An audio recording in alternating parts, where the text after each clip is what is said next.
আলাইকুম, আমি মোহাম্মদ ইসরাফিল খান। আমরা আজকে দেখব এমপ্লয়ি অ্যাটেন্ডেন্স শিট কিভাবে তৈরি করতে হয়। আমরা একটা অ্যাটেন্ডেন্স শিট তৈরি করেছি, এমপ্লয়ি অ্যাটেন্ডেন্স শিট। ধরুন আপনার একটা কোম্পানি আছে বা আপনার একটা প্রতিষ্ঠান আছে, সেখানে আপনার প্রতিষ্ঠানে কর্মকর্তা কর্মচারীদের কিভাবে আপনি অ্যাটেন্ডেন্স শিট তৈরি করবেন। শুধুমাত্র একবার একটা অ্যাটেন্ডেন্স শিট তৈরি করতে পারলেই এটা কন্টিনিউ চলতে থাকবে, শুধুমাত্র মাসের পরিবর্তন হবে, কিন্তু অ্যাটেন্ডেন্স শিটের ফরম্যাটের কোনো চেঞ্জ হবে না। আমরা আজকে দেখব একটা অ্যাটেন্ডেন্স শিটের ফরম্যাট কিভাবে আমরা রেডি করব। ধরেন এখানে বেশ কিছু এমপ্লয়ি আছে, তার মধ্যে আমরা বেশ কিছু এমপ্লয়ি ডাটাও এখানে রয়েছে। এখানে ধরে নিন আপনার এই ডেটে যদি এই এমপ্লয়িটা অ্যাবসেন্ট হয়, আমি এ লিখে দিলাম, সেক্ষেত্রে দেখুন এখানে অ্যাবসেন্টের ঘরে তার এই 3টাকে 4 হয়ে যাবে। আমি সরে নিলাম, এখানে 4 হয়ে গেল।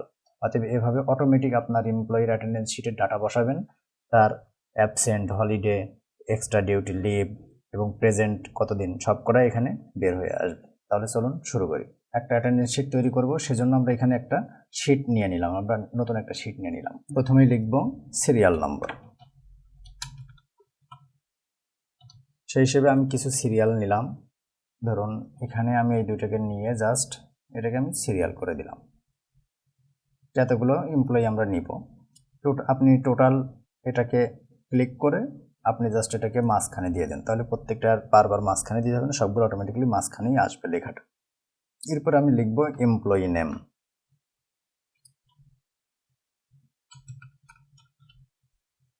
দেখুন এই ঘরটা অনেক বড় হয়ে গেছে, লেখাটা অনেক বড় হয়ে গেছে, কিন্তু ঘরটা ছোট। তবুও আমরা এটাকে জাস্ট এক সাইডে দিয়ে দিব, দিলে জাস্ট ঘরটাকে আমরা আরও ছোট করে নেব। কারণ কি, নাম আমরা জানি যে আমরা আমাদের প্রয়োজন মতো বসাতে পারবো। আমি এখানে জাস্ট নাম, জাস্ট একই নাম সব জায়গায় দিয়ে দিলাম। আমি লিখলাম শুধুমাত্র কামাল, লিখে এই নামটাকে আমি জাস্ট সব জায়গায় দিয়ে দিলাম সেম নাম। কারণ নাম কোনো ব্যাপার না, আমরা চাইলেই নাম পরিবর্তন করতে পারবো। আপনি আপনার আপনার প্রতিষ্ঠানে যে এমপ্লয়িগুলো আছে তাদের যে নাম সেটাই বসাবেন। আমি লিখব ডেজিনেশন। আমি ডেজিনেশনের এখানে ডেজিনেশনও কোনো ব্যাপার না, আপনি আপনার প্রতিষ্ঠানের এমপ্লয়ীদের যে ডেজিনেশন দিয়েছেন সেটা আপনি লিখবেন। আমি এখানে সবার কমন লিখে দিলাম টিচার।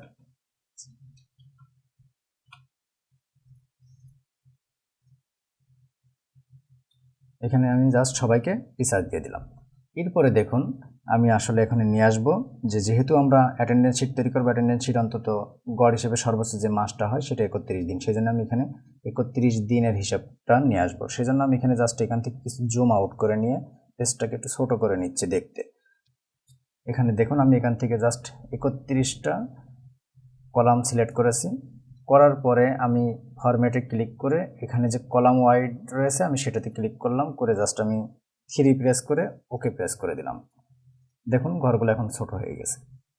এরপরে আমি আরও 5টা নিব।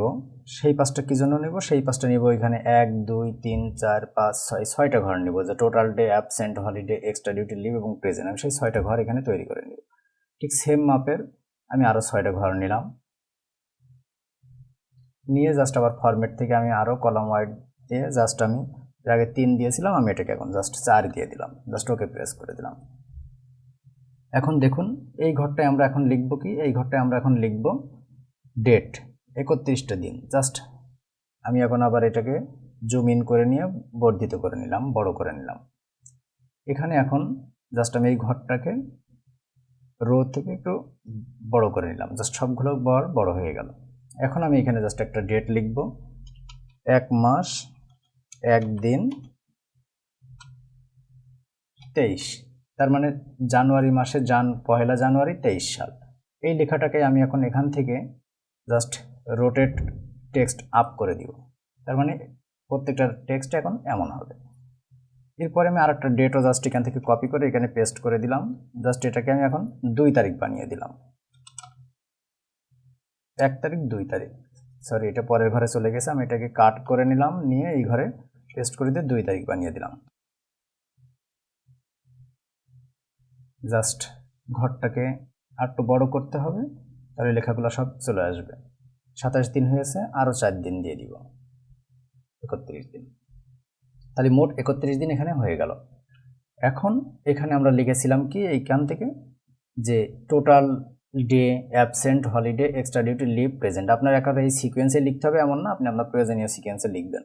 বাট আমি এখানে লিখে দিলাম আমার মতো করে লিখব আমি টোটাল ডে।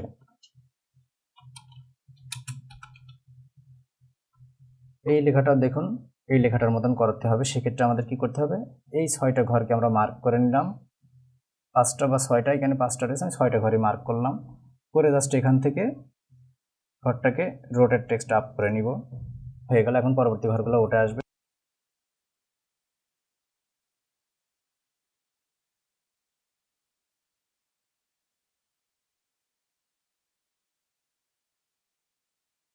এখন আমাদের মোটামুটি যতগুলো ঘর দরকার সেটা আমরা নিয়ে চলে এসেছি। এখন পারলে টিচারের এই ঘরটাকেও আমরা ছোট করে দিতে পারি, এটাকে ডিলিট করে দিলাম, দিলে আরও ছোট হয়ে গেল, এখানে আরও ছোট হয়ে গেল। এই ঘরটা যখন আমরা কাজ করব সেখানে আবার চেঞ্জ হয়ে যাবে অটোমেটিক। এখন আমাদের মোটামুটি ডিজাইনটা হয়েছে, সেই ডিজাইনের দৃষ্টিকোণ থেকে আমরা উপরে আমাদের লিখতে হবে কোম্পানি নেম। আমরা এতটুকু সিলেক্ট করলাম কারণ এতটুকু আমাদের দরকার, মার্জ অ্যান্ড সেন্টার করে ফেললাম, আমরা এখানে লিখে দিব কোম্পানি নেম। আপনার কোম্পানির নাম অথবা প্রতিষ্ঠানের নাম যেটাই হবে আপনি সেটা জাস্ট লিখে দিবেন, তাহলেই হবে। এখান থেকে আমি এখন জাস্ট কালার করে দিচ্ছি, যে কোনো একটা কালার করে দিলাম, এটা এই কালারটা দিয়ে দিলাম, জাস্ট একটু ফন্ট সাইজটা বড় করে দিচ্ছি। এরপরে নিচের ঘরটা আমরা লিখতে পারি বিষয়, কি বিষয় এটা, আমরা জাস্ট মার্জ অ্যান্ড সেন্টার করে এখন লিখব এমপ্লয়ি অ্যাটেন্ডেন্স শিট।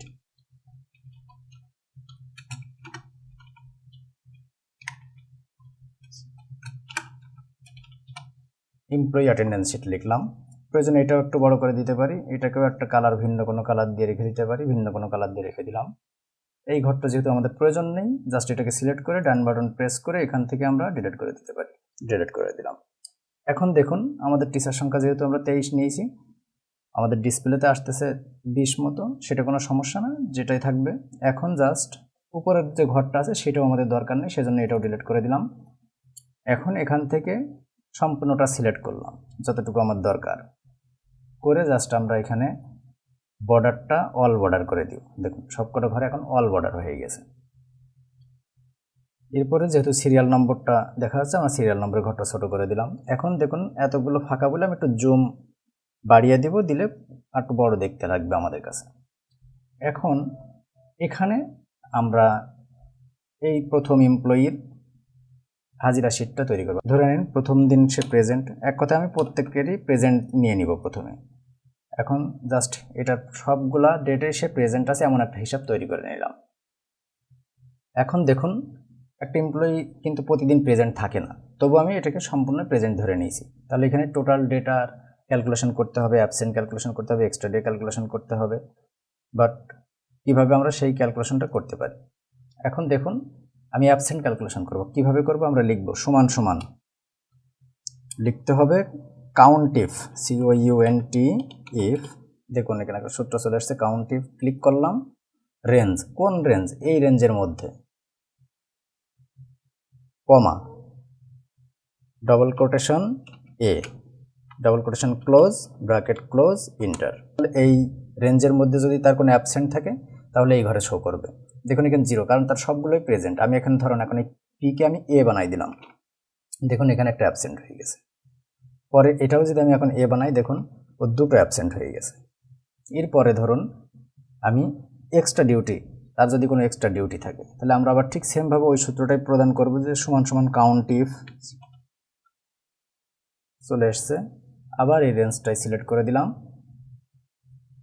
কমা, ডাবল কোটেশন, আমরা লিখবো এবার ইডি বলতে আমরা বোঝাতে চাচ্ছি extra duty, double quotation close করে ব্র্যাকেট ক্লোজ করে দিলাম, ইন্টার প্রেস করলাম, দেখুন 0, কারণ কি এই এমপ্লয়ি কোনো এক্সট্রা ডিউটি এখন করেনি। এখন ধরুন আমি এই ডেটে তার একটা এক্সট্রা ডিউটি দিয়ে দিলাম, দেখুন সে একদিন এক্সট্রা ডিউটি করছে। ধরেন আর একটা ডেটেও আমি ইডি দিয়ে দিলাম, দেখুন সে 2টা এক্সট্রা ডিউটি করছে। ধরেন আরও একটা দিয়ে দিলাম, দেখুন সে 3টা এক্সট্রা ডিউটি করছে। এরপরে হলিডে, অর্থাৎ তার কোনো ফ্রাইডে বা কোনো স্পেশাল যে হলিডেগুলো থাকে সেটা আমরা দিয়েছি কিনা। ধরেন আমি এখন এখানে ঠিক সেমভাবে আবার ক্যালকুলেশন করব, কাউন্ট ইফ, এটাকেই আবার আমরা রেঞ্জটা সিলেক্ট করলাম, কমা প্রদান করলাম, জাস্ট আমরা এখন হলিডের ক্ষেত্রে লিখবো এই দিতে হবে, এইজ, ডাবল কোটেশন ক্লোজ করলাম, ব্র্যাকেট ক্লোজ করে ইন্টার প্রেস করলাম, দেখুন হলিডের ক্ষেত্রে হয়ে গেল 0, কারণ সে হলিডে এখনো পায়নি। এখন আমরা ধরেন এই ডেটে তার একটা হলিডে দিলাম, দেখুন সে 1 হয়ে গেল। এখানে ধরেন সে একটা হলিডে পেয়েছে, দেখুন 2টা হয়ে গেল। এখন লিভ, সে যদি কোনোদিন ছুটি নাই তাহলে কি করব, সমান সমান কাউন্ট ইফ চলে এসছে, এখান থেকে ঠিক সেমভাবে আবার রেঞ্জটা সিলেক্ট করে দিলাম, কমা প্রদান করলাম, ডাবল কোটেশন শুরু, এল লিখব, আবার double quotation close, bracket close, enter. দেখুন সে 0, কোনো লিভ সে নেয়নি। এখন আমরা ধরেন এই প্রেজেন্ট দিনে সে একটা লিভ নিয়েছে, লিভ দিয়ে দিলাম, দেখুন 1। এইটা ধরেন একটা এল দিয়ে দিলাম, দেখুন সে আরেকটা 1 প্রেজেন্ট। তাহলে সে টোটাল এতদিন সে অ্যাবসেন্ট ছিল, এতদিন সে এক্সট্রা ডিউটি করেছে, এতদিন সে হলিডে পেয়েছে, এতদিন লিভ পেয়েছে, তাহলে সে প্রেজেন্ট কতদিন ছিল। তাহলে এখানে ঠিক সেম সূত্রটা দেবো, কাউন্ট ইফ টোটাল সিকোয়েন্সটা আমরা নিয়ে নিলাম, ব্র্যাকেট ক্লোজ, ডাবল কোটেশন, এবার কি লিখব, এবার লিখব আমরা প্রেজেন্ট, তার মানে পি, আবার ডাবল কোটেশন ক্লোজ, আবার ব্র্যাকেট ক্লোজ, এন্টার। দেখুন সে টোটাল 22টা প্রেজেন্ট আছে। এখন ধরুন কোনো ক্ষেত্রে সে এই দিন আসলে অ্যাবসেন্ট ছিল না, তার অ্যাবসেন্ট আপনি ভুল করে দিয়ে দিয়েছেন, জাস্ট পি বসাইয়ে দেন। দেখুন এখানে প্রেজেন্ট একটা বেড়ে যাবে, আবার এখানে অ্যাবসেন্ট একটা কমে যাবে। দেখুন এটা হয়ে গেছে। টোটাল ডেটা আমরা ক্যালকুলেশন করবো, সেজন্য এই ঘরটা একটু বাড়িয়ে নিলাম। আমরা এখন লিখব সমান সমান সে অ্যাবসেন্ট ছিল কিনা সেটা লিখব, প্লাস এক্সট্রা ডিউটি করেছে, plus holiday, plus leave, plus present, এই সব কটা মোট যোগ করে যা হবে সেটা আছে টোটাল ডে। দেখুন 31 দিন চলে এসছে। এখন আবার এটাকে ধরে আমি আগের মতো করে নিলাম। সব থেকে সহজ যে বিষয় সেটা হচ্ছে যে একজনের ক্যালকুলেশন যখন হয়ে যাবে, টোটাল শিটের যতগুলো এমপ্লয়ি থাকবে 100 হোক 500 হোক যাই হোক, সবার ক্যালকুলেশনটা হয়ে যাবে। এখন জাস্ট আপনি এই প্রথম ডেট থেকে শুরু করে 31 তারিখ পর্যন্ত যা আছে সকলেরটা আপনি নিয়ে নিন, নিয়ে যতগুলো এমপ্লয়ি সবকটা আপনি বসিয়ে দিন এক ক্লিকে। এখন দেখুন প্রত্যেকের হিসাবটাই চলে আসবে। অথবা আপনি আবার অন্য একটা ভাবেও নিয়ে আসতে পারেন। আমি কন্ট্রোল জেড প্রেস করে ব্যাকে গেলাম, জাস্ট আবার 1 থেকে 31 তারিখ পর্যন্ত এটা সিলেক্ট করলাম, করে এই জায়গাটায় দেখুন আমার প্লাস সিম্বলের এখানে আমি কার্সারের লেফট ক্লিকে ডবল ক্লিক করব। দেখুন ডবল ক্লিক করলাম, তার মানে সবারটাই হয়ে গেল। এখন ধরুন ঠিক সেমভাবে এখানে যে ক্যালকুলেশনটা আছে এটাকে মার্ক করে এখানে আমি ডবল ক্লিক করলাম, সকলের হিসাব হয়ে গেল। এখন আপনি জাস্ট এক একজনের, যেমন প্রথম জনের হিসাবটা করে বাকিটার কপি করে দিয়েছেন, কিন্তু দ্বিতীয় যে এমপ্লয়ি তার ক্ষেত্রে আপনার হয়তো সে এই দিন তার লিভ ছিল না, কারণ প্রত্যেকের লিভ একদিন নাও থাকতে পারে।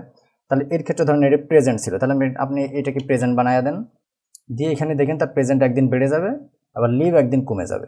এই দেখুন এটা হয়ে গেল। কোনো একটা এমপ্লয়ির ক্ষেত্রে ধরেন এর এটা হলিডে ছিল না, এটা তার ছিল অ্যাবসেন্ট, আপনি এখানে এ বসাই দেন, তাহলে তার হিসাবটাও এইভাবে চেঞ্জ হয়ে যাবে। এখানে আপনার এর এক্সট্রা ডিউটি ছিল না, আপনি এখানে জাস্ট তার প্রেজেন্ট বসাই দেন যে সে প্রেজেন্ট ছিল, তাহলে এখানে প্রেজেন্ট বেড়ে যাবে, দেখেছেন একটা প্রেজেন্ট বেড়ে গেল। এইভাবে এখন আপনি আপনার মতো পৃথক পৃথকভাবে জাস্ট এমপ্লয়ীদের ডাটা বসাই দেন, বাট অটোমেটিকলি তার এই হিসাবটা চলে আসবে। এরপরে যদি আপনাকে, এটা যেহেতু জানুয়ারি মাস ছিল ধরে নেন, এটা জানুয়ারি লিখলে দিলাম, এটা জানুয়ারি মাসের হিসাব ছিল, তাহলে এরপরে আপনাকে এখন ফেব্রুয়ারি মাসের হিসাবটা করতে হবে। সেক্ষেত্রে আপনি কি করবেন, আবার এটাকে ডিজাইন করবেন না, আপনি এটাকে জাস্ট কপি করবেন। কিভাবে কপি করবেন, এখানে ডান বাটন ক্লিক করুন, মুভ অর কপি, জাস্ট এখানে মুভ টু এন্ড ক্লিক করে দিন, এখানে ক্রিয়েট এ কপিতে ক্লিক করে ওকে করে দিন। দেখুন আর একটা শিট সেমটাই চলে আসলে। আপনি এখানে এখন ফেব্রুয়ারি বসাই দিন, আপনি ফেব্রুয়ারি দিয়ে দিলেন, সরি এখানে যেহেতু ফেব্রুয়ারি একটা রয়েছে সেই জন্য এটা নিচ্ছে না, আমি এটাকে জাস্ট ফেব্রুয়ারি 1 করে দিলাম, তার মানে এটা ফেব্রুয়ারি। এখন দেখুন ফেব্রুয়ারি মাস আমরা জানি 28 দিনে হয় বা 29 দিনে হয়, এই ফেব্রুয়ারি যেহেতু 28 দিনে, তাহলে দেখুন এই 3টে দিন কিন্তু আমাদের দরকার নেই, আপনি 3টে দিনকে জাস্ট সিলেক্ট করেন, ডান বাটন প্রেস করে এখান থেকে জাস্ট ডিলিট করে দিন, দেখুন চলে গেছে, তার মানে 28 দিনের হিসাব হয়ে গেল। আবার যদি আপনি মনে করেন যে ফেব্রুয়ারির পরে 28 দিনের হিসাব হয়ে গেছে, কিন্তু এই ফেব্রুয়ারি মাসে আবার এই এমপ্লয়ীদের মধ্যে কোনো কারণে ধরেন আগের এমপ্লয়ি যেহেতু 23টা ছিল, এখন আপনার এমপ্লয়ি ধরেন নিচ থেকেই 4 জন যে কোনো কারণে নাই, আপনি জাস্ট সিলেক্ট করুন, ডান বাটন প্রেস করে ডিলিট করে দিন, তার মানে আপনার এখন 19 জনের হিসাব চলে আসলো।